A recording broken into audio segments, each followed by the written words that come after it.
आसी मोहरे। जनता की अपेक्षाओं पर क्या खरे उतरेंगे पार्षद?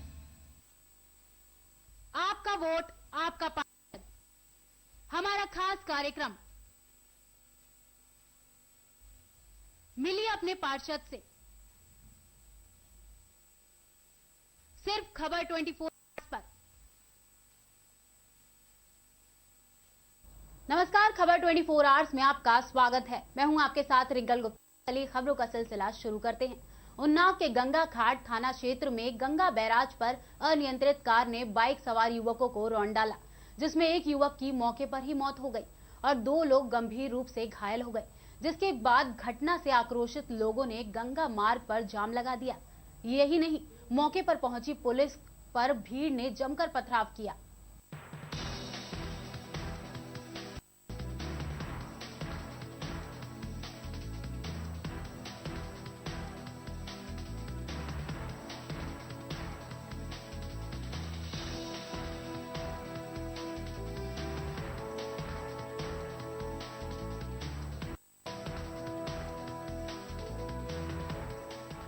गंगा घाट थाना क्षेत्र में गंगा बैराज पर अनियंत्रित कार ने बाइक सवार युवकों को रौंदा, जिसमें एक युवक की मौके पर ही मौत हो गई, जबकि 2 लोग गंभीर रूप से घायल हो गए, जिन्हें जिला अस्पताल भेजा गया। घटना से आक्रोशित लोगों ने गंगा मार्ग पर जाम लगा दिया।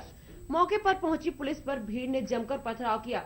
पुलिस बल प्रयोग करते हुए महिलाओं को भी नहीं बख्शा, जमकर लाठियां बरसाई। पुलिस के द्वारा महिलाओं पर क्रूरता और बल प्रयोग की जानकारी को कप्तान महेंद्रपाल सिंह ने गंभीरता से लेते हुए तत्काल गंगा घाट थाना अध्यक्ष को निलंबित करते हुए एक दरोगा 2 सिपाहियों को लाइन हाजिर कर दिया। वह मृतक के परिजनों को जिला अधिकारी ने 2 लाख रुपए का मुआवजा दिए जाने की बात कही।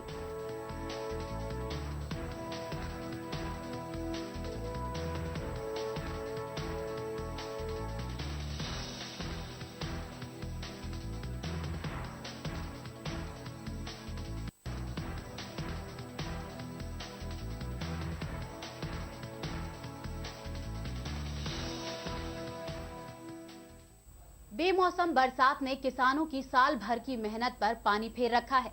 जी हां, महेंद्रगढ़ के दर्जन भर गांव में ओलावृष्टि हुई, जिससे किसानों की गेहूं और सरसों की फसल को भारी नुकसान हो गया, जिसके कारण किसानों ने सरकार से मुआवजे की मांग की है।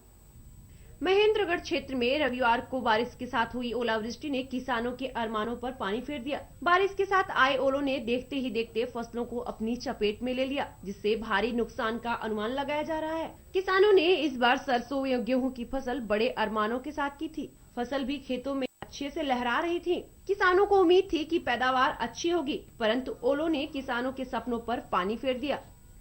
फसलों को इस तरह बर्बाद होते देख महेंद्रगढ़ का किसान हताश व निराश है। यहाँ के लोगों का खेतीबाड़ी ही मुख्य धंधा है। ऐसे में जब उनकी नकदी फसल ही ओलों की चपेट में आ गई, तो किसान कराह रहा है।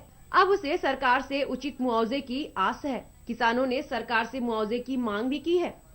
दिन में मौसम ठीक था, शाम को बड़ी भारी ओलावृष्टि हुई और ओलावृष्टि में किसानों की गेहूं और सरसों की 100% फसल खत्म होगी और किसान बड़े दुखी हैं। कुछ किसान तो बिल्कुल किनारे पर आ गए, कुछ किसान रोने लग रहे हैं और किसी की शादी थी, किसी की कुछ थी। बड़ी भारी परेशानी आ रही है, खर्चा चलाना बहुत मुश्किल हो रहा है। किसानों के ऊपर सरकार से हम मुआवजे की मांग कर।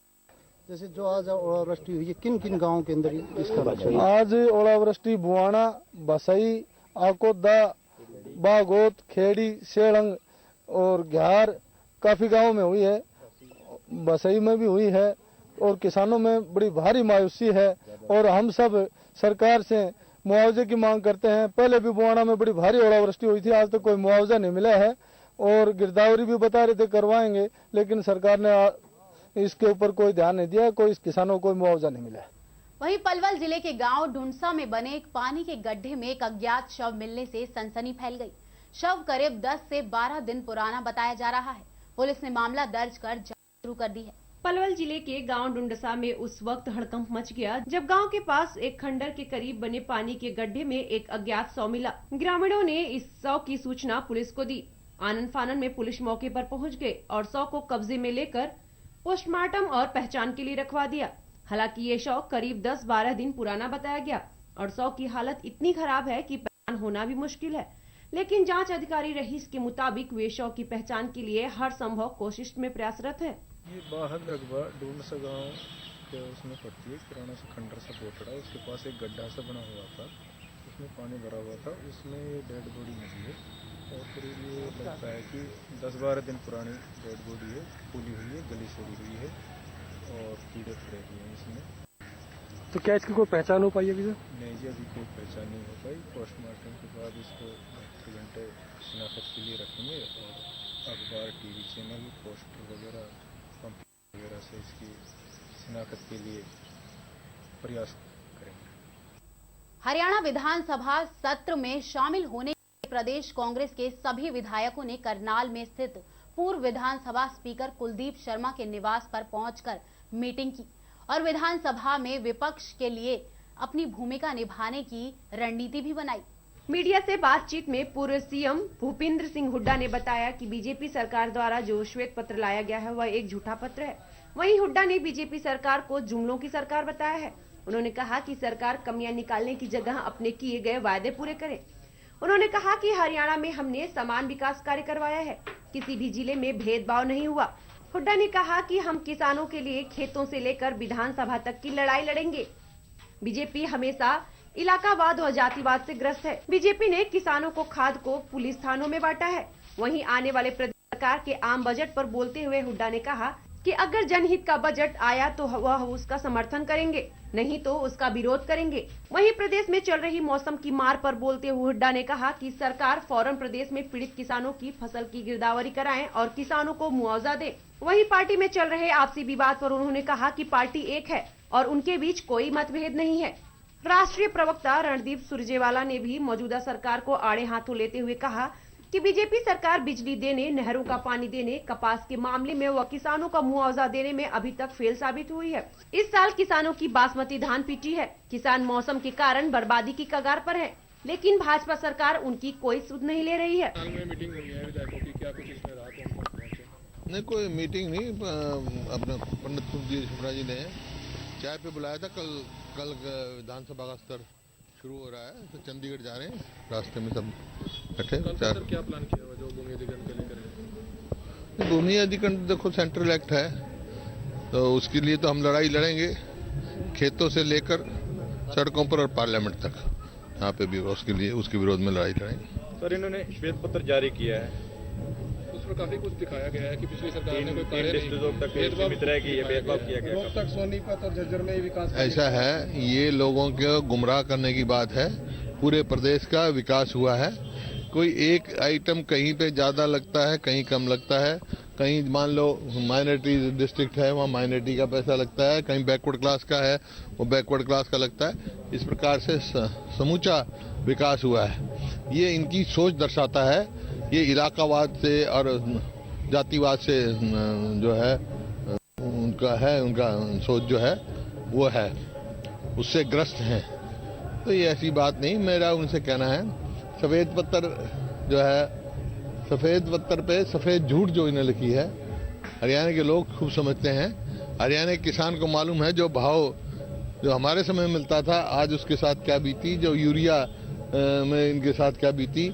आम जो व्यापारी है, व्यापार हो चुके हैं। तो हर वर्ग, चाहे आम आदमी है, चाहे गरीब आदमी है, दलित है, चाहे कर्मचारी है, सब वर्ग दिन में मेरा भी इतना तजुर्बा हो गया। करनाल राष्ट्रीय राजमार्ग 1 पर करनाल लेक के सामने एक हादसा हो गया, जिसमें दिल्ली से अंबाला की तरफ जा रही एक सफेद रंग की मर्सिडीज कार सड़क किनारे खदानों में जा गिरी। गनीमत ये रही कि कार में सभी लोग बाल बाल बच गए।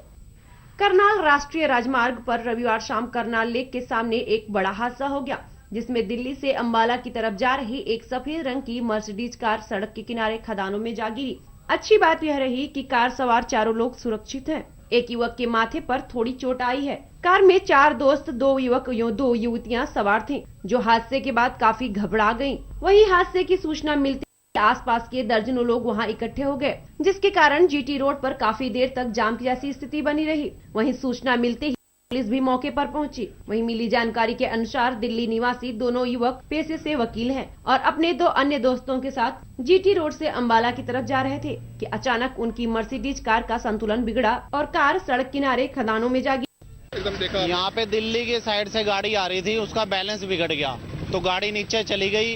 2 लड़के थे, 2 लड़कियां सुनने में आ रहा है और वो सुरक्षित हैं, उनको कुछ नहीं हुआ। कौन सी गाड़ी थी? ये मर्सिडीज है, DL9C नंबर है दिल्ली का। अच्छा, कहाँ पलट गई है? यहाँ पर वो ये ऊंचाई के नजदीक मोड़ पे नीचे चली गई। विश्व प्रसिद्ध दरगाह पिरान कलियर को खूबसूरत बनाने के लिए उत्तराखंड सरकार करोड़ों रुपए खर्च कर रही है, लेकिन कलियर क्षेत्र में फैली गंदगी लोगों के लिए बड़ी मुसीबत बनी हुई है। जगह जगह लगे गंदगी के ढेरों से स्थानीय लोगों ने जिला प्रशासन और दरगाह प्रबंधन के प्रति भारी रोष पनप रहा है। यही लोगों ने ये गंदगी के संक्रमण बीमारी फैलने का भी डर बना हुआ है। हम बात कर रहे हैं विश्व प्रसिद्ध दरगाह पिरान कलियर की, जहां देश विदेश से जायरीनों का आना जाना लगा रहता है। प्रशासन इस ओर कोई भी ध्यान नहीं दे रहा है। दरगाह प्रवेश व निकास द्वारों का बुरा हाल है, तो वहीं मेला क्षेत्र में भी समुचित ढंग से साफ सफाई होने से चारों ओर गंदगी का साम्राज्य कायम है।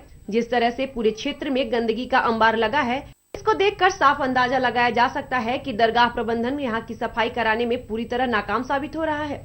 स्थानीय निवासियों और जायरीनों की शिकायत के बाद भी दरगाह प्रशासन के कानों पर जू नहीं रेंग रही है। आपको बता दें कि दरगाह क्षेत्र व मेला क्षेत्र से निकलने वाले गंदे पानी के नाले व नालियों का भी बुरा हाल है। नालियां पूरी तरह गंदगी में डूबी हुई हैं, जिस कारण नालियों से दुर्गंध उठनी शुरू हो गई है, जिससे वातावरण भी दूषित बना हुआ है, जिसके चलते यहाँ पर कभी भी जायरीनों और स्थानीयों के स्वास्थ्य पर संक्रामक बीमारी अटैक कर सकती है। देखिए, एक तो नालियां जो है, मुख्य नाली जो बाजारों में है, वो तमाम नालियां हैं जिससे भारी गंदगी उत्पन्न हो रही है। और इसके अलावा कुछ ऐसी सड़कें हैं, कुछ जगह हैं जहाँ पे गंदगी की सफाई नहीं की जाती, ये भी एक बड़ी समस्या है। और दरगाह प्रशासन को इस पर ध्यान देना चाहिए। नालियां हैं, मुख्य नालियां हैं जो कई जगह ऐसी हैं, उनकी सफाई व्यवस्था दुरुस्त करनी चाहिए। बीमारी का भी खतरा बनना है। बिल्कुल, बीमारी उत्पन्न होने का खतरा बना रहता है हमेशा, क्योंकि यहाँ विश्व प्रसिद्ध स्थान है, साबिर पाक का दरबार है। सुबह से शाम तक हजारों लोग यहाँ पे दरबार में ज़ियारत करने के लिए आते हैं, तो यहाँ सफाई व्यवस्था दुरुस्त होनी चाहिए। इसके लिए अथक प्रयास करने चाहिए दरगाह प्रशासन।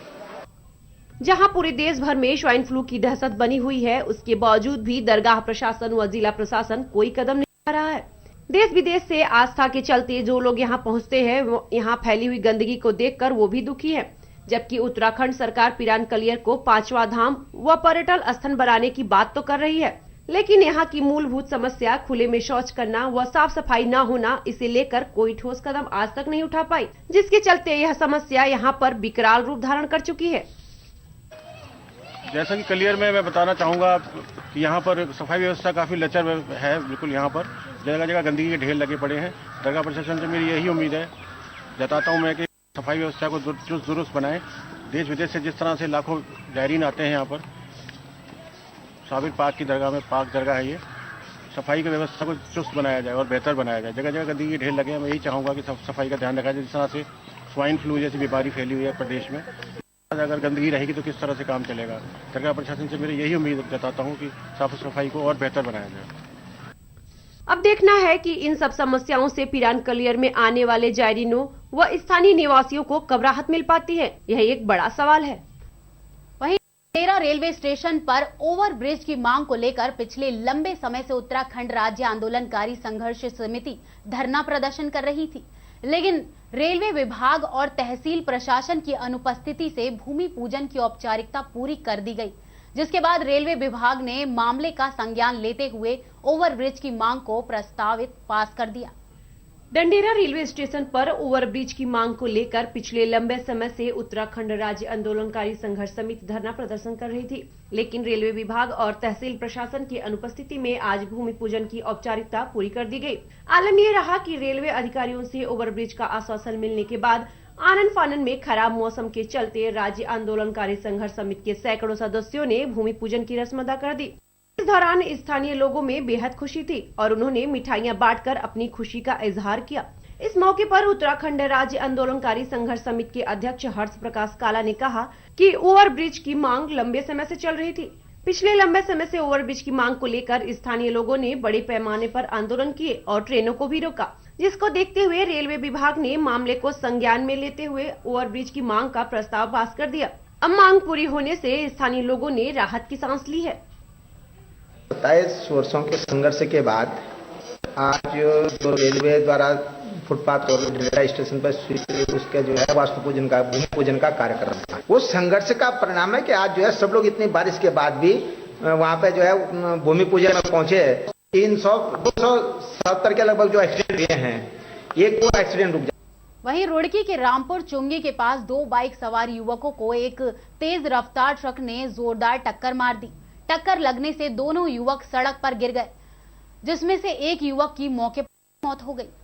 रुड़की में रामपुर चुंगी के पास 2 बाइक सवार युवकों को एक तेज रफ्तार ट्रक ने जोरदार टक्कर मार दी। टक्कर लगने से दोनों युवक सड़क पर गिर गए, जिनमें से एक युवक की मौके पर ही मौत हो गई। सूचना मिलते ही मौके पर तुरंत पुलिस पहुंची और उन्होंने मदद करके दूसरे घायल वसीम को सिविल हॉस्पिटल पहुंचाया। मौके से ट्रक चालक ट्रक लेकर फरार हो गया। दोनों युवक सोहलपुर गांव के रहने वाले थे, जो अपने बीमार रिश्तेदार को देखने निजी अस्पताल में जा रहे थे। फिलहाल मृतक शमशाद की मौत की खबर मिलते ही परिजनों का रो रो कर बुरा हाल है।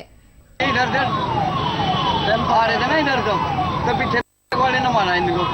ये गिरा, फिर इनके ऊपर को चढ़ा के भाग गया। मोटरसाइकिल पे लोग थे? 2। क्या स्थिति है? क्या स्थिति है दोनों में से? कितनी चोट आई है?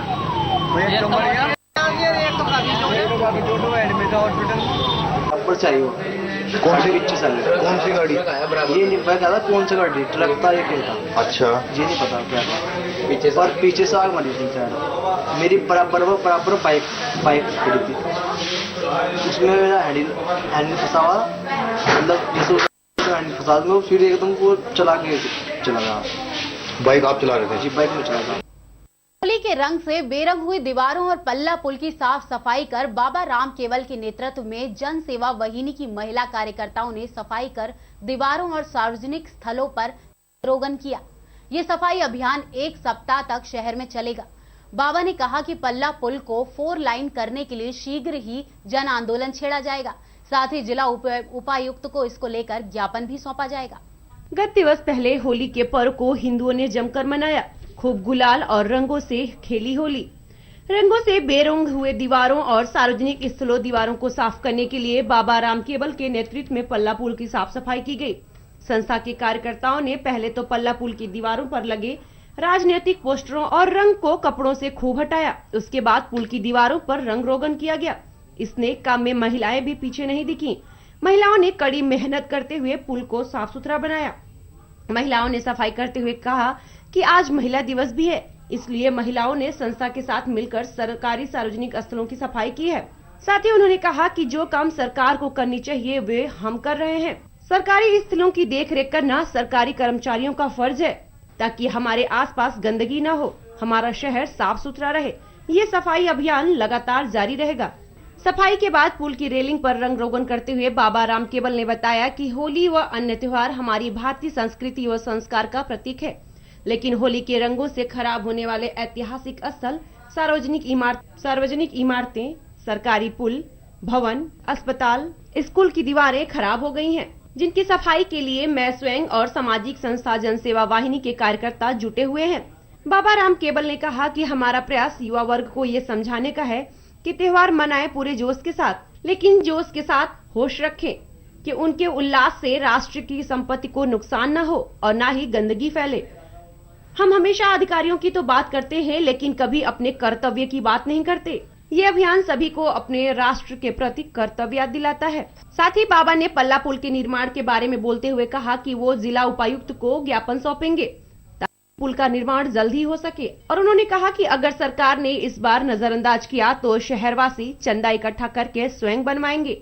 आज जन सेवा वाहिनी के तत्वाधान में हमने एक प्रण लिया है कि जो भी सरकारी संपत्ति है वो राष्ट्र की संपत्ति और हमारी अपनी संपत्ति है, उसकी पूरी रखरखाव और सुरक्षा का जिम्मा जनता को खुद रखना चाहिए।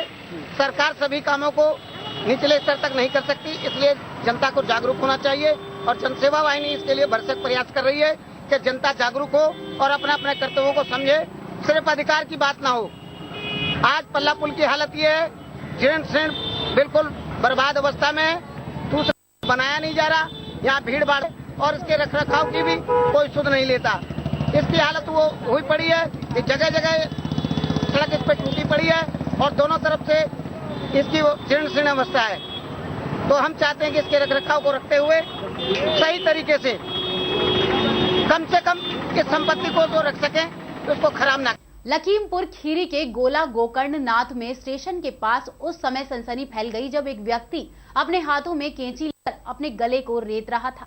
लखीमपुर खीरी के गोला गोकर्णनाथ में स्टेशन के पास उस समय सनसनी फैल गई जब एक व्यक्ति अपने हाथों में कैंची और अस्तूरा लेकर अपने ही गले को रेत लिया और उसके बाद जब वहीं पर पड़ोस में चाय की दुकान में चाय बनाते हुए वृद्ध महिला को पकड़ लिया और उसके पेट में कैंची मार दी और अस्तूरे से महिला के हाथों पर वार कर दिया, जिससे महिला गंभीर रूप से घायल हो गई और जब लोगों ने देखा तब उसे छुड़ाया और पुलिस को सूचना दी। मौके पर पहुंची पुलिस ने वृद्ध महिला और युवक का हॉस्पिटल में इलाज करवाया, जिससे महिला सही सलामत रही, मगर अपना गला रेतने वाले युवक की इलाज के दौरान ही मौत हो गई।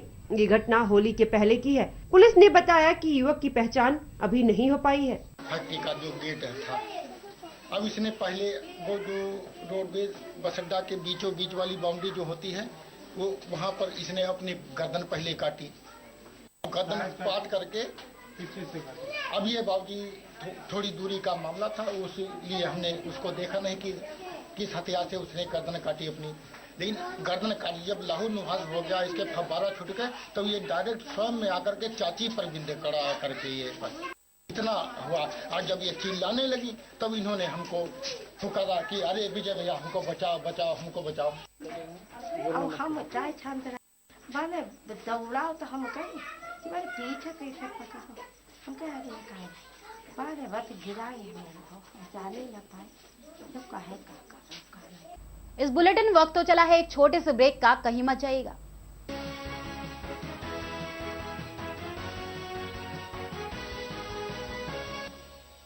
रूपकला साड़ी नया शोरूम नई वैरायटी के साथ। हमारे यहाँ सभी प्रकार की फैंसी डिजाइनर साड़ी, लहंगे वाली साड़ी, हाफ नेट वाली साड़ी, जयपुरी साड़ी, रेशम वर्क साड़ी, दासबरी साड़ी एवं वैवाहिक साड़ियों का शानदार नया कलेक्शन और सभी प्रकार के डिजाइनर लहंगे ही लहंगे सभी रेंज में उपलब्ध हैं।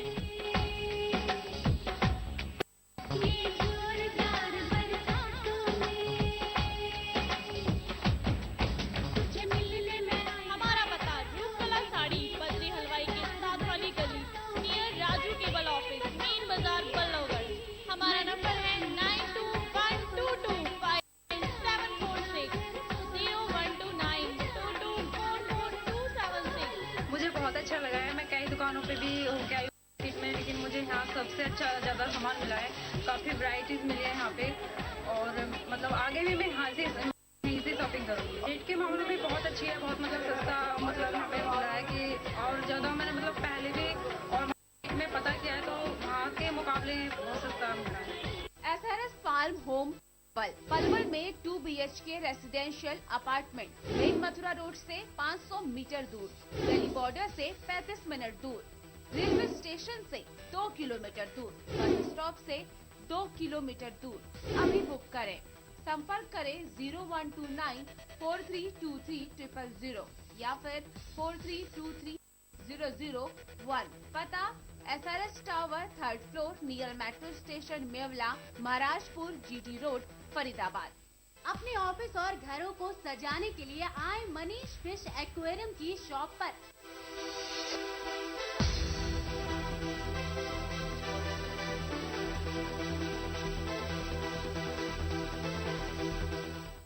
J/1 near Kalyan Singh road, NIT Faridabad. हमारा नंबर है 9990919494 9971711156 9212042930 9136207821। Modern Arya Public School, a school with a difference, where your child will get an environment full of energy and positivity. Smart classes facility for the overall development of your child. Kindergarten for toddlers. Sports and spacious activity area. Well-equipped science laboratory. Huge and knowledge-filled library. Computer science labs. Transport facility in Faridabad. Modern Arya Public School situated in the lush green fields of Aravali, where the natural and bright atmosphere gives your child the opportunity to grow and achieve heights. Excellent results every year. The CBSE board exams under the guidance of Principal Mrs. Anisha Malik and a vast experience in the field of education of Mr. Amod Jha. For admission and other queries, kindly contact Modern Arya Public School affiliated to CBSE, Village Sarurpur, Sohna Road, Faridabad. Please call 0129 322 7703 9911 08083 and 989 140 2353.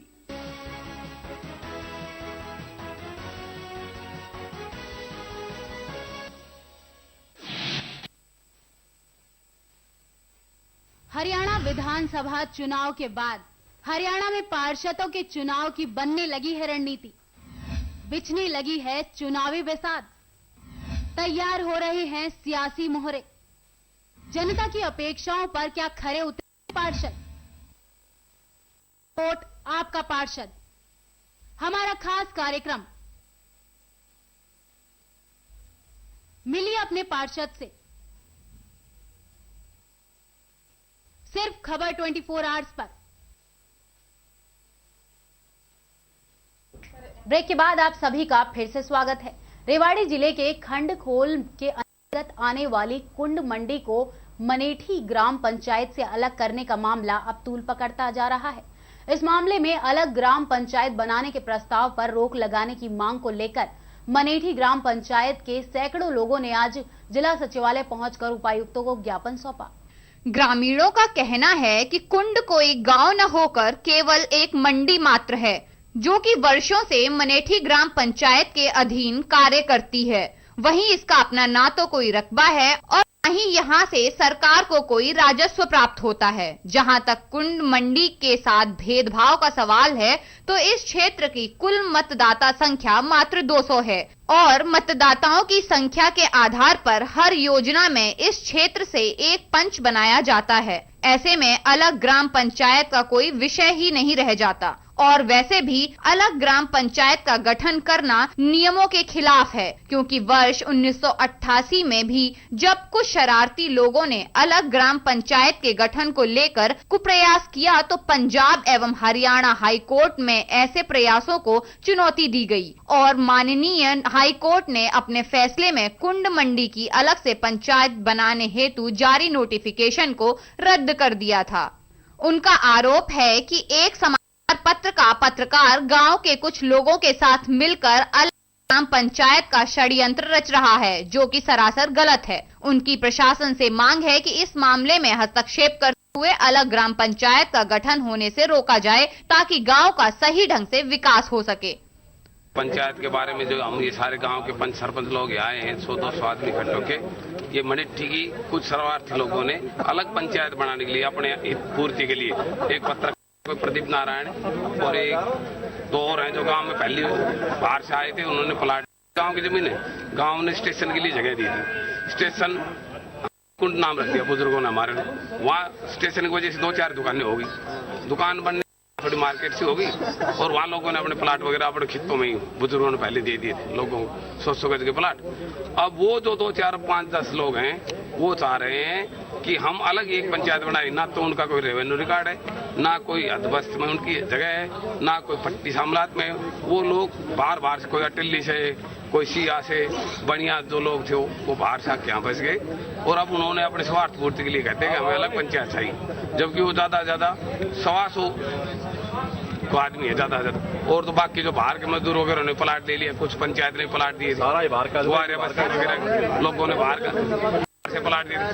उन छोटे तबके के आदमी को दो चार लोग हैं, वो चाहते कि भाई हम अलग पंचायत बना कर अपना कुछ स्वार्थ पूर्ति करें। इस वजह से उन लोगों ने अलग पंचायत के लिए प्रावधान कर रहे हैं, लेकिन ये निराधार गलत। क्यों? ना तो कुंड में कोई ऐसी जगह है जो रेवेन्यू है, ना कोई पंचायत की 1 इंच भी भूमि है जहाँ वो कूड़ा भी डाल सके, ऐसा भी कोई वो नहीं है। वो हमारे खेतों की जमीन है जो हमने प्लाटों बुजुर्गों ने कभी चाहत में बेच दी थी। तो कुंड का कोई औचित्य नहीं है और ना कोई भी पंचायत ग्रामीण चाहता। कभी कोई बंटवारा रोक क्या है? सरकार ने तो बंटवारा चाहती नहीं, सरकार तो बंटवारा रोकती है। अभी तेलंगाना के लिए कितना वो आता है, ऐसे अगर एक के गांव में 4 पंचायत बन लगी, सरकार को कितना राजस्व का नुकसान होगा। इस वजह से मैं आपसे अनुरोध कर रहा हूँ कि ज्यादा से ज्यादा इस बात को आप उठाइए। हम आगे बताते 1988 में पंचायत अलग बन गई थी, सरपंच कैलाश वो मंडी की है, इसलिए उन्होंने अलग पंचायत बना दी। गजट नोटिफिकेशन हो चुका था। उसके बाद में गांव वाले इकट्ठे हुए और हाई कोर्ट में गए। हाई कोर्ट में गजट नोटिफिकेशन हो गया और पंचायत बनकर आ गई थी। हाई कोर्ट में जाने के बाद में क्या हुआ, अब वो जो सरकारी वकील था ना, उसने गजट नोटिफिकेशन विड्रा करवा लिया, उस पेश कर दिया, जिनकी कॉपी आपके पास है।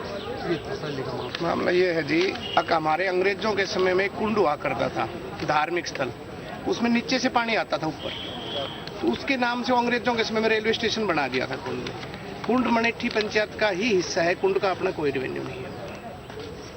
अब ये लोग चाह रहे हैं, कुंड में जो हैं बाहर से जैसे आए हुए लोग हैं, तो इन्होंने अपने बना लिए थे, मकान बना लिए थे, तो गाँव में इनकी वोटें हैं। जमीन मनेठी के में इनका कोई हिस्सा नहीं है। अब ये चाह रहे एक मनेठी के 2 हिस्से कर दिए जाए, 2 पंचायत कर दी जाए, बाकी गलत है। क्या कुछ वजह है? 88 में भी पंचायत बनवाई नहीं, वजह कोई नहीं है, बस उनके दिमाग में ये है कि भाई हम अपना अलग बना लें, अलग पंचायत हो जाए और अलग अपना वो करें। 80 में एक बार ट्राई किया था कुंड के नाम से बनाने के लिए, तो ये बन भी गई थी। वो सरपंच साहब ने रेजोल्यूशन दे दिया, डॉक्टर कैलाश हुआ करते थे सरपंच, वहां स्टे हो गया था हाईकोर्ट में, मुंशीराम पंच थे वहां, तो उन्होंने स्टे कर दिया था, रोक दी थी। अभी दोबारा इस मनेठी बी के नाम से बनाना चाह रहे हैं, पता नहीं क्या नाम। अभी आप अधिकारियों से मिलने के लिए आए? डीसी साहब से निवेदन करने के लिए आए हैं कि गांव के बंटवारा ना हो। अब all India car dealers association ने OLX और क्विकर को चुनौती देते हुए कहा है कि OLX और क्विकर से पुरानी गाड़ियां खरीदना खतरनाक हो सकता है, क्योंकि इनकी जिम्मेदारी किसी की नहीं होती और ये खरीदी गई गाड़ियां देश के हित में नहीं होती, क्योंकि इन गाड़ियों से कोई भी बड़ी वारदात को अंजाम दिया जा सकता है। All India car dealers association ने OLX और क्विकर को चुनौती देते हुए कहा है कि OLX और क्विकर से पुरानी गाड़ियां खरीदना खतरनाक सिद्ध हो सकता है, क्योंकि इनकी जिम्मेदारी किसी की नहीं होती और ये खरीदी गई गाड़ियां देश के हित में भी नहीं होती, क्योंकि इन गाड़ियों से कई बड़ी वारदातों को अंजाम जाता है। मसलन बम ब्लास्ट, हत्या और रेप जैसे आपराधिक मामलों में ऐसी गाड़ियों का इस्तेमाल होता है। उन्होंने कहा कि हमारी एसोसिएशन द्वारा खरीदी गई गाड़ियों की हर तरह की जिम्मेदारी होती है और फिर जांच परख कर ही हम गाड़ियां खरीदेंगे और बेचेंगे। एसोसिएशन के अध्यक्ष के मुताबिक उत्तराखंड में करीब 40 डीलर हैं और साथ ही पूरे देश में उनके हजारों डीलर काम कर रहे हैं। घटना आपने पार्लियामेंट में अटैक हुआ, देखो कितना बड़ा अटैक था। वो हमारे लक्की मोटर थे रोलबाग के अंदर, जिन्होंने वो गाड़ी बेची थी और उन्होंने पूरी आईडी वगैरह ले रखी थी, उनकी पूरा प्रूफ, उसके बावजूद वो पकड़े गए थे वो लोग। अगर हमारी एसोसिएशन के रूल और रेगुलेशन नहीं होते, स्ट्रिक्ट नहीं होते, पकड़े ही नहीं जाते। वो अपना कश्मीर में पार करके पाकिस्तान चले जाते। वो आप लोगों को मालूम है, बाकी सारा मीडिया के लिए सारा जारी करे। तो क्या आपकी कंपनी हित में है? अगर आप कंपनी नहीं, एसोसिएशन जो हमारी, वो समाज और देश की लड़ाई लड़ती है और लड़ती रही। पलवल जिले में दोबारा हुई मूसलाधार बारिश के साथ तेज हवा चलने से गेहूं की फसल को भारी नुकसान पहुंचा है। पहली बारिश से बची हुई फसल को भी बर्बाद कर रख दिया। फसल पूरी तरह से लेट गई और पानी में डूबकर गलने लगी। पलवल जिले में 1 लाख हेक्टेयर में गेहूं की खेती है, जिसमें 70% यानी 70,000 हेक्टेयर में गेहूं की अगेती फसल की खेती होती है। अगेती फसल के लिए खेतों में बिजाई सितंबर-अक्टूबर में होती है और मार्च के अंत में और अप्रैल की शुरुआत में यह पूरी तरह से पककर तैयार हो जाती है। मौसम में आए बदलाव के कारण मूसलाधार बारिश ने पक रही बालियों और फसल को जमीन पर लिटा दिया है। उनका खेतों में नुकसान ज्यादा हुआ है। लगातार बारिश से खेतों की बड़ी फसल लेट गई है। फसल लेटने से बालियां गई हैं और दाना अभी बनने को है, उसमें अभी निषेचन क्रिया हो रही है। इससे यह क्रिया रुक जाएगी और दाना न बनने की आशंका हो रही है। गेहूं की फसल जमीन में लेट गई है। पहले भी किसान महंगाई की मार से पीड़ित था, अब बारिश के कारण फसल में भी काफी नुकसान हो चुका है। सरकार द्वारा किसानों को मुआवजा प्रदान किया जाना चाहिए। किसान उपकार ने बताया कि वो खेती बाड़ी का काम करते हैं, खेती में उन्होंने पैसा लगाया हुआ है। पहले किसान बीज खाद की मार से परेशान थे, अब बारिश ने फसलों को नुकसान पहुंचाया है। प्रकृति ने किसानों की फसल को पूरी तरह से बर्बाद कर दिया है। गेहूं में काफी नुकसान है। पहले ही तो गवर्नमेंट सरकार के मारे हुए खाद मुट्ठी ना मिला, जिस तैसे फसल करी है वो फिर नुकसान में। क्या नुकसान है? परमात्मा को पे सगरी बालें घरी पड़ी हैं, पानी भरे खड़े हुए हैं। तो अब कुछ इसमें पैदा होने की उम्मीद है नहीं है? देखो कोई उम्मीद ऐसी नहीं है। तो सरकार से कुछ मांग करते हो? हाँ, सरकार से यूँ कह रहे हैं हमारे बच्चे भी कैसे पलेंगे, इसका कुछ करें।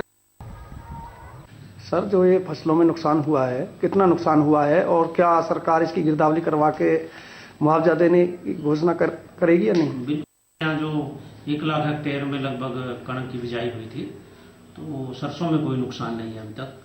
कणक की फसल में 40% एरिया में लगभग नुकसान है, वो 0 से लेके 50% तक हमने नोट किया है और इसकी रिपोर्ट बना के हमने प्रशासन को और कृषि निदेशक हरियाणा को भेज दी है। जो भी सरकार के आदेश होंगे उसकी गिरदावरी करा के सरकार को रिपोर्ट कर दी जाएगी।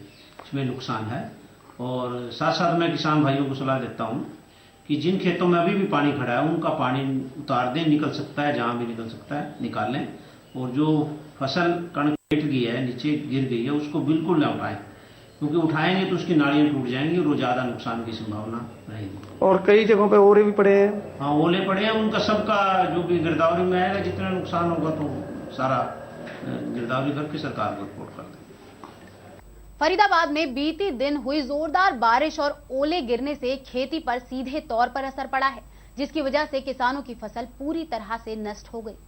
फरीदाबाद में मार्च का महीना किसानों के लिए आफत बनकर आया है। दरअसल रविवार को हुई बारिश से किसानों की फसल पर असर पड़ा है। आपको बता दें कि कुछ दिन पहले हुई बारिश से गेहूं की फसल लगभग नष्ट हो गई थी, जिसके बाद रविवार को हुई बारिश ने किसानों की चिंता और भी बढ़ा दी है। कृषि विभाग भी इस मौके पर पहुंचकर सर्वे कर रहा है। में लगभग 30,000 हेक्टेयर के अंदर गेहूं की बिजाई की गई है, जिसमें से लगभग प्रारंभिक तौर पे जो हमारा अनुमान लगाया गया है, सर्वे किया, उसमें लगभग 8,000 हेक्टेयर के अंदर 30 से 35% तक का नुकसान का अंदेशा है। तो बाकी हमारे यहाँ जो फील्ड स्टाफ है वो सर्वे कर रहे हैं, 1-2 दिन में इसकी तो वो पूरी रिपोर्ट आ जाएगी। 12 मार्च को यमुना बचाओ आंदोलन के नेतृत्व में यमुना बचाओ आंदोलन की शुरुआत वल्लभगढ़ के दशहरा मैदान से की जाएगी। हरियाणा में एक बार फिर आंदोलन की गूंज सुनने को मिली है। जी हां, सुर वही होंगे, बस ताल अलग होगा। इस बार आंदोलन यमुना बचाओ को लेकर होगा, जिसका आगाज 12 मार्च की सुबह 9 बजे से दशहरा मैदान में किया जाएगा। मथुरा, राजस्थान से तमाम लोग इस आंदोलन में अपना समर्थन देने आएंगे। मुख्य तौर पर इस आंदोलन में शिरकत करने के लिए बाबा रामदेव व श्री श्री 108 रविशंकर जी भी होंगे। हरियाणा में एक बार फिर से आंदोलन शुरू होने जा रहा है। कुछ दिन पहले अन्ना के नेतृत्व में आंदोलन शुरू हुआ था, पद यात्रा की गई थी भूमि अधिग्रहण को लेकर, लेकिन 12 मार्च को यमुना रक्षा दल के लोग यमुना बचाओ आंदोलन को लेकर पद यात्रा निकालेंगे। बाबा रामदेव के नेतृत्व में यह आंदोलन जाएगा। हमारे साथ यमुना रक्षा दल के नेतृत्व में संदीप चाहर जी हैं, इनसे जानते हैं 12 मार्च को बाबा रामदेव यहाँ पे आएंगे, वल्लभगढ़ से कूच किया जाएगा पद यात्रा को, किस तरह से आपने बनाया है, किस तरह से की जाएगी? देखिए, हमारी जो यात्रा है 11 मार्च से लेकर 15 मार्च तक है, यह जो आंदोलन है, और ये आंदोलन 11 मार्च को हमारे जितने यमुना भक्त है मथुरा वृंदावन से चलकर वाहनों द्वारा यहाँ हमारा 11 तारीख को नाइट स्टे बापू नगर के पास में है। उसके बाद वल्लभगढ़ दशहरा ग्राउंड में भारी जनसैलाब के साथ यमुना भक्तों के द्वारा सुबह 9 बजे ये यात्रा पद यात्रा स्टार्ट होगी और ये दिल्ली की तरफ संसद मार्च करेगी। बताया जा रहा है बाबा रामदेव आ रहे हैं और ये जो आप निकाल रहे हैं आंदोलन किए जा रहे हैं, जो पिछला वाला आंदोलन था उसमें कुछ शर्तें रखी गई थी, ये मांगे थी, इस आंदोलन की क्या मांग है? हमारे इस आंदोलन की यमुना मैया की मुक्ति और शुद्धि के लिए ये आंदोलन किया जा रहा है। पहले भी 2013 में ये आंदोलन चला है। 2013 में कांग्रेस सरकार ने हमें जो ना एक मीठी कहते ना गोली दे दी और उस आंदोलन में हम पूर्ण रूप से सफल नहीं हो पाए। झूठा आश्वासन जो हमें कांग्रेस ने दिया, ये आंदोलन में नई सरकार है। अब ये नई सरकार जो है, इससे हमें बहुत सारी उम्मीदें हैं और ये जब तक आंदोलन चलेगा, जब तक हमें पूर्ण रूप से कोई आश्वासन लिखित रूप में नहीं दिया जाएगा इस सरकार के द्वारा। मांगे कौन सी हैं? जो 3 मांगे हैं वो हमारी, एक तो हथनी कुंड बैराज पर जो यमुना मैया को कैद किया है उसको जो है पानी को यहाँ इसमें यमुना के लिए आगे प्रवाह किया जाए। दूसरी जो डिमांड है, जो दिल्ली से हमें गंदा पानी जो मिल रहा है, दूषित जो है इंडस्ट्री का, इस पानी के इसके यमुना मैया के साथ साथ एक नाला बनाया जाए जिसकी लगभग लंबाई है 22 किलोमीटर और इसके साथ साथ एक जो ना ट्रीटमेंट प्लांट लगाए जाए जिसमें इस पानी को जो है शुद्ध किया जाए और उस पानी को कहीं ना यूज किया जाए और हमें शुद्ध पानी यमुना मैया को आगरा कैनाल, गुड़गांवा कैनाल, इसमें शुद्ध पानी हमें दिया जाए। फरीदाबाद के निवासियों के लिए आपका क्या संदेश है? मैं फरीदाबाद निवासियों को अपनी तरफ से चाहर जिलाध्यक्ष सभी से निवेदन करना चाहता हूं कि ज्यादा से ज्यादा संख्या में पहुंचकर इस आंदोलन को सफल बनाएं। सुर वही लेकिन अलग, लेकिन मुद्दा वही, यमुना बचाओ। हमारे साथ संदीप चाहर जी से जो बता रहे थे फरीदाबाद निवासियों के लिए कि वो अधिक से अधिक संख्या में आकर इस आंदोलन को सफल बनाएं। यमुना बचाए, यमुना बचेगी तभी देश बचेगा। कैमरामैन सौरभ के साथ धीरज मिश्रा, खबर 24 आवर्स। यमुना रक्षा दल से महासचिव गौरव शर्मा हमारे साथ हैं, इनसे जानते हैं इस आंदोलन के बारे में।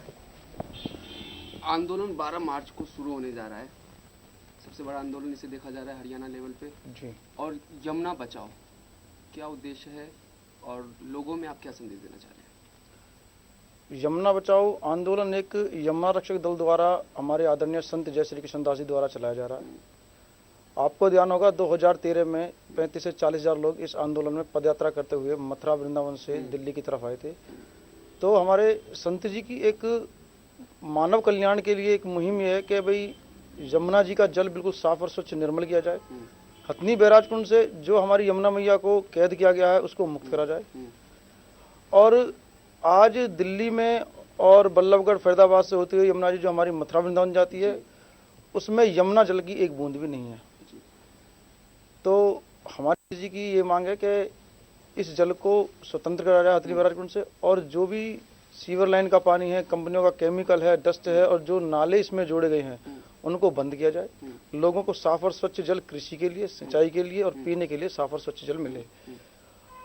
जब तक ये स्वच्छ जल यमुना जी का नहीं मिलेगा, लोगों में कैंसर जैसी, किडनी फेल जैसी, हार्ट फेल जैसी भयानक बीमारियां फैलती रहेंगी। बांसे गांव की खबर आपने सुनी होगी, 15 लोग कैंसर से पीड़ित हैं, उनका देहांत हो चुका है, 15-20 लोग और हैं और ऑल इंडिया मेडिकल की टीम वहाँ पड़ी हुई है। तो संत जी ने मानव कल्याण के लिए एक कदम उठाया। इसमें सभी गांवों में संत जी ने, हमारे जिलाध्यक्ष संदीप चाहर जी हैं, राष्ट्रीय सचिव हमारे डोरीलाल वर्मा जी हैं, सब लोगों ने जगह जगह गांवों में जाकर पंचायतें करी हैं, जनसभा करी हैं। लोगों का बहुत रोष है और लोग 11 तारीख की शाम को बाबू नगर झाड़ सैतली के पास एकत्रित हो रहे हैं। 12 तारीख को सुबह 9 बजे 50,000 से ज़्यादा लोग इस पदयात्रा में भाग लेंगे और यमुना जी की शुद्धि और मुक्ति के लिए जो आंदोलन चला है, इसमें निश्चित ही सरकार से कामयाबी मिलेगी। और ये आंदोलन जनहित में है, सरकार के हित में नहीं है। सरकार इसमें साथ है। हमारे बल्लभगढ़ फरीदाबाद के विधायकों से ही बात हुई है, सब लोगों ने बड़ा आश्वासन और बड़ा अच्छे तरीके से बोला है कि विधानसभा में हम आवाज उठाएंगे कि भाई इस मुद्दे को उठाएंगे कि हमारे फरीदाबाद वासियों को, हमारे ब्रज क्षेत्र के लोगों को एक साफ और एक स्वच्छ अच्छा जल पीने को मिले। देखो, ये अब सिर्फ वृंदावन, इसको फरीदाबाद बेस ना कह करके, बल्लभगढ़ ना कह के, ये अंतर्राष्ट्रीय रूप ले रहा है। ये पदयात्रा तो बल्लभगढ़ से शुरू हो रही है, लेकिन पीछे से यमुना नदी के किनारे से लाखों लोग उधर से अपने वाहनों तक आएंगे और फिर बल्लभगढ़ से इसको पदयात्रा रूप है। लेकिन इसको हम सब लोगों ने, भक्तों ने, जन सैलाब ने डिसाइड किया, जब तक इसका समाधान ना होगा हम वहीं पर पड़े रहेंगे। क्योंकि ये जन सेवा के लिए हम ज्यादा अपने प्राण भी दे दें तो प्रॉब्लम नहीं है, कोई आपत्ति नहीं है। इसलिए हम लोगों ने अब की बार, पिछली बार जैसे गवर्नमेंट ने हमको बलवल ही कह दिया, हम बलवल नहीं, हम लिखित में जब तक हमको नहीं मिलेगा हम पीछे नहीं हटेंगे। सरकार ने धोखा दिया। नई सरकार से अब तो 2 सरकारें हैं हमारे साथ में, एक स्टेट में और एक केंद्र में, और दोनों सरकारों से हमारी मीटिंग भी चल रही है। आज भी मीटिंग है दिल्ली गवर्नमेंट के अंदर चल रहे, हमारे राष्ट्रीय प्रवक्ता और संत जगसन दास महाराज जी वहीं में है। यदि आज अब नहीं तो कभी नहीं, हमारे संत जी ने डिसाइड कर लिया, जनता हमारे साथ दे रही है, हम जनता के लिए, जनता हमारे यमुना मैया के लिए, तो अब नहीं तो कभी नहीं, चाहे ये संघर्ष हमारा जब तक रहेगा, जब तक हमारे प्राण रहेंगे। राजस्थान से भी हमारे साथ कुछ लोग हैं, उनसे जानते हैं। अभी नहीं तो कभी नहीं, बाबा रामदेव योग गुरु भी आपका साथ देने आ रहे हैं। क्या लगता है ये आंदोलन सफलतापूर्वक चलता जाएगा? देखिए, ये जो आंदोलन है ये आध्यात्मिक से जुड़ा हुआ है और प्रत्येक व्यक्ति की आत्मा से जुड़ा हुआ आंदोलन है। और बाबा रामदेव ने जब भी कोई आंदोलन हाथ में लिया है, उन्होंने निहित स्वार्थ के लिए नहीं, पूरे देश की जनता के लिए आंदोलन शुरू किया है। और पूरे राजस्थान के सब लोग, जो आज हमारे जिलाध्यक्ष जी संदीप जी चार, इनके साथ हम बैठक कर रहे हैं, और जितना भी हमको राजस्थान से सहयोग बनेगा, जितने भी लोग आ सकेंगे वो सब लोग आएंगे। और हम ये चाहते हैं कि अंतर्राष्ट्रीय स्तर का मुद्दा बने, और यहाँ की केंद्र की सरकार और राजस्थान, ये दिल्ली की जो, हरियाणा की जो सरकार है, उनसे भी मैं निवेदन करना चाहूंगा कि एक तरफ हम स्वच्छता की बात कर रहे हैं, स्वच्छ भारत की बात कर रहे हैं, जब हमारी गंगा मैया, जो हमारे यमुना मैया तीर्थ स्थानों में मानी जाती है, जिसको अगर हम शुद्ध साफ नहीं रखेंगे तो हम देश का क्या सफाई कर सकेंगे। इसलिए मैं देश के प्रधानमंत्री जी मोदी जी से निवेदन करूंगा कि स्वच्छता अभियान में हमारे ये यमुना मैया का जो है इसको खत्म करें, और लोकसभा में अति शीघ्र तुरंत से तुरंत घोषणा करें।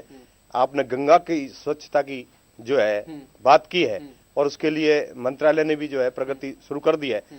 मैं निवेदन करना चाहूंगा गंगा के साथ साथ यमुना मैया की भी जो है का अभियान शुरू करें, जिससे लोगों को स्वच्छ जल मिल सके, और हमारे देश की जो 125 करोड़ लोगों की जो भावना यमुना मैया से जो जुड़ी हुई है, उस लोगों का एक मन में एक इच्छा जो है कि इसका साफ पानी हो तो हमारे देश का भी भला हो सकेगा, और लाखों करोड़ों लोगों को जो इसको पानी मिलता है, और जिनको किसानों को सिंचाई के लिए भी पानी मिलता है, उनका भी फायदा होगा।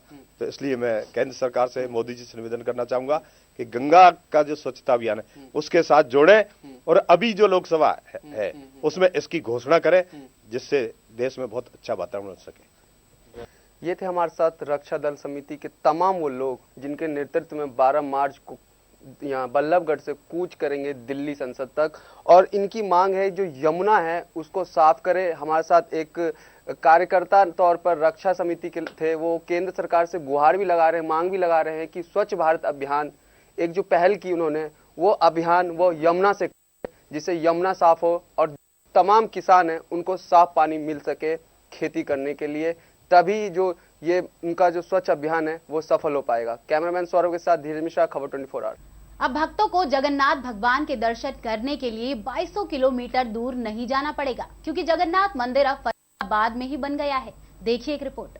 भगवान जगन्नाथ के दर्शन के लिए अब नहीं जाना पड़ेगा भक्तों को 2200 किलोमीटर दूर, क्योंकि अपने ही शहर फरीदाबाद सेक्टर 15 में जगन्नाथ मंदिर का भव्य निर्माण किया जा चुका है। यह पुरी के जगन्नाथ मंदिर की नकल है। आधे एकड़ में फैला यह मंदिर काफी भव्य है। वास्तुशास्त्र के मुताबिक मंदिर में विभिन्न देवी देवताओं की 524 मूर्तियां ओडिशा से मंगवाकर लगाई गई हैं। 91 मूर्तियां ग्रेनाइट की हैं। खास बात यह भी है कि नेपाल से 725 शालिग्राम मंगाए गए हैं। भगवान जगन्नाथ के दर्शन भक्त सुबह 6:30 बजे से 2 बजे और शाम 5 बजे से रात 10 बजे तक कर सकते हैं। 4 धाम श्रेष्ठ धाम पुरी धाम जगन्नाथ धाम की यहाँ फरीदाबाद में एक क्षेत्र बना हुआ, ये ब्रह्म क्षेत्र नाम से। वे जगन्नाथ और लालू भाई बलदेव और बीच में सुभद्रा। जगन्नाथ स्वयं विष्णु देव सदाशिव सुभद्रा ब्रह्म शक्ति प्रणतस्मै पुनः पुनः। जगन्नाथ बलभद्र सुभद्रा, वो तीनों धाम की वो जगन्नाथ बलभद्र सुभद्रा यहाँ विराजमान होते ब्रह्म क्षेत्र से। गुरुवार को यमुना बचाओ पदयात्रा को लेकर ट्रैफिक पुलिस ने कमर कस ली है और 12 मार्च को ट्रैफिक डाइवर्ट किया जाएगा।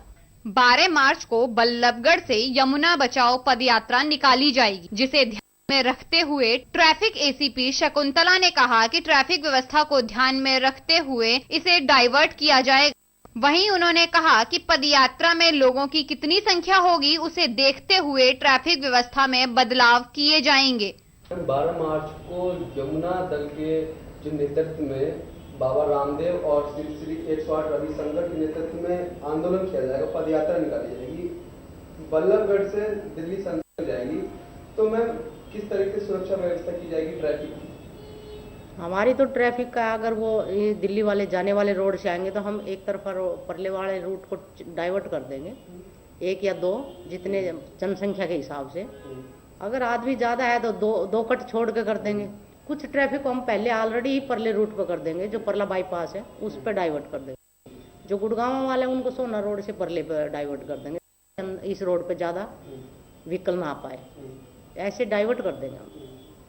मैम देखा गया था कि पिछली बार जो पदयात्रा निकाली गई थी अन्ना के आंदोलन में, उसमें लोगों को काफी दिक्कतें हुई थी, तो इस बार उसको देखते हुए उसमें दिक्कत इसलिए हुई थी, लोग चाहते हैं जीटी रोड पे आना, हम एक कट से कर देते, वो दूसरा कट से घूम के फिर उधर ही आ जाते हैं, और फिर हम वहाँ चढ़ने नहीं देते उनको, क्यों फिर अगर एक रूट पे ही दोनों आने जाने वाली ट्रैफिक होगी तो ऑटोमेटिकली जाम लगेगा, तो उनको हम चढ़ने नहीं देते। इस वजह से भी लोग घूम के इधर ही आ रहे थे।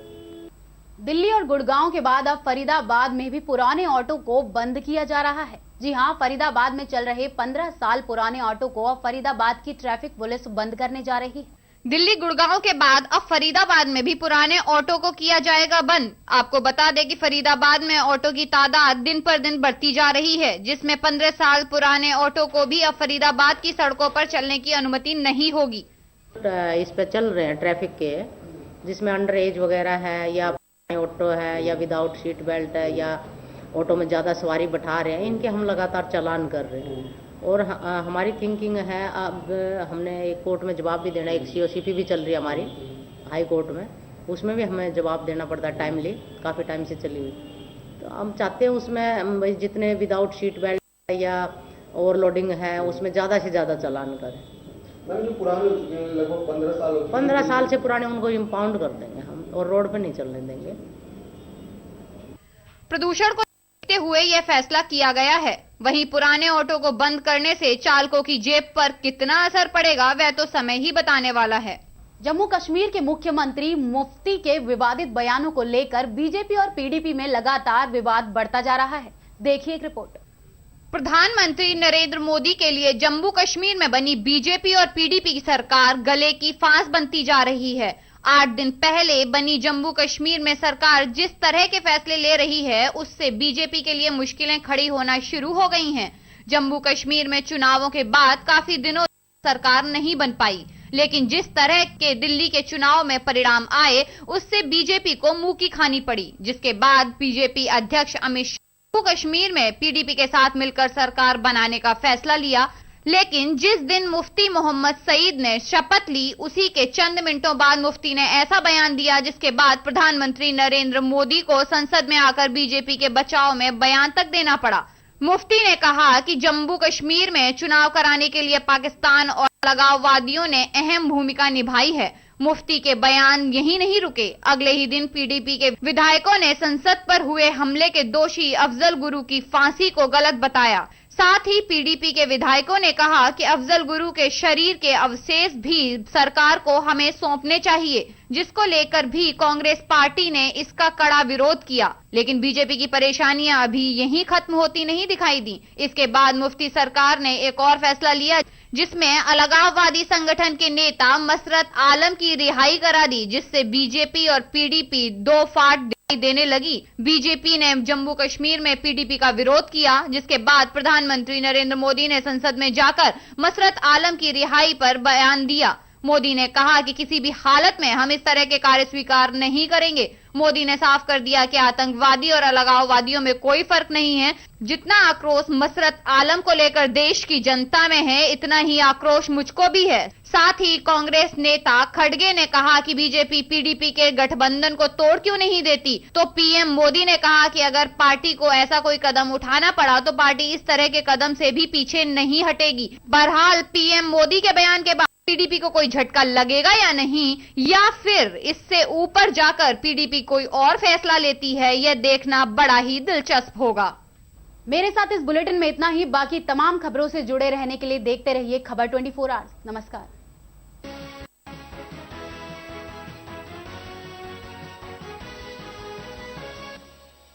रूपकला साड़ी नया शोरूम नई वैरायटी के साथ। हमारे यहाँ सभी प्रकार की फैंसी डिजाइनर साड़ी, लहंगे वाली साड़ी, हाफ वाली साड़ी, जयपुरी साड़ी, रेशम वर्क साड़ी, दासबरी साड़ी एवं वैवाहिक साड़ियों का शानदार नया कलेक्शन और सभी प्रकार के डिजाइनर लहंगे ही लहंगे सभी रेंज में उपलब्ध हैं।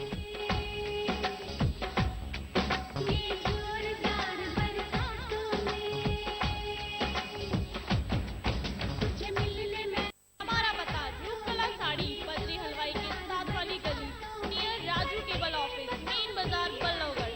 हमारा नंबर है 9212259746 012922444276। मुझे बहुत अच्छा लगा है। मैं कई दुकानों पे भी होके आई हूँ मार्केट में, लेकिन मुझे यहाँ अच्छा ज़्यादा सामान मिला है।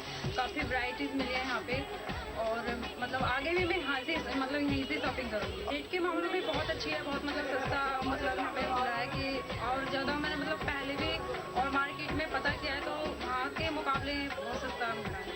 SRS फार्म होम पलवल में 2 BHK residential apartment main Mathura road से 500 मीटर दूर, दिल्ली बॉर्डर से 35 मिनट दूर, रेलवे स्टेशन से 2 किलोमीटर दूर, बस स्टॉप से 2 किलोमीटर दूर।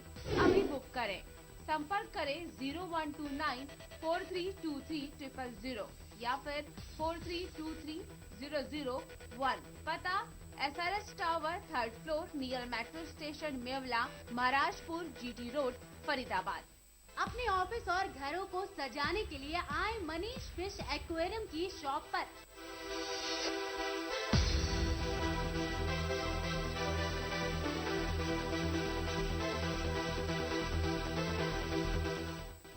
बटा 1 near Kalyan Singh road, NIT Faridabad.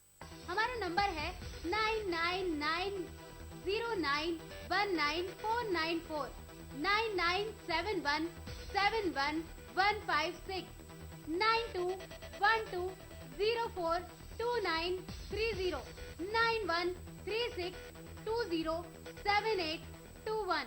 Modern Arya Public School, a school with a difference, where your child will get an environment full of energy and positivity. Smart classes facility for the overall development of your child. Kindergarten for toddlers.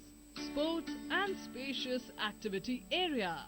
Well-equipped science laboratory. Huge and knowledge-filled library. Computer science labs. Transport facility in Faridabad. Modern Arya Public School situated in the lush green fields of Aravali, where the natural and bright atmosphere gives your child the opportunity to grow and achieve heights. Excellent results every year. CSE board exams under the guidance of Principal Ms. Anisha Malik and a vast experience in the field of education of Mr. Amod Jha. For admission and other queries, kindly contact Modern Arya Public School affiliated to CBSE, Vilit Sarurpur, Sohna Road, Faridabad. Please call 0129 322 7703 9911 085083 and 989 140 2353.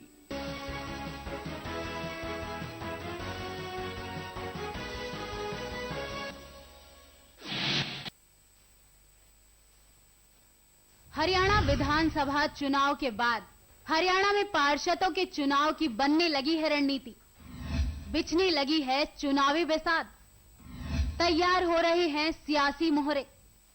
जनता की अपेक्षाओं पर क्या खरे उतरेंगे पार्षद? आपका vote आपका पार्षद, हमारा खास कार्यक्रम। मिलिए अपने पार्षद से। सिर्फ खबर 24 आवर्स पर।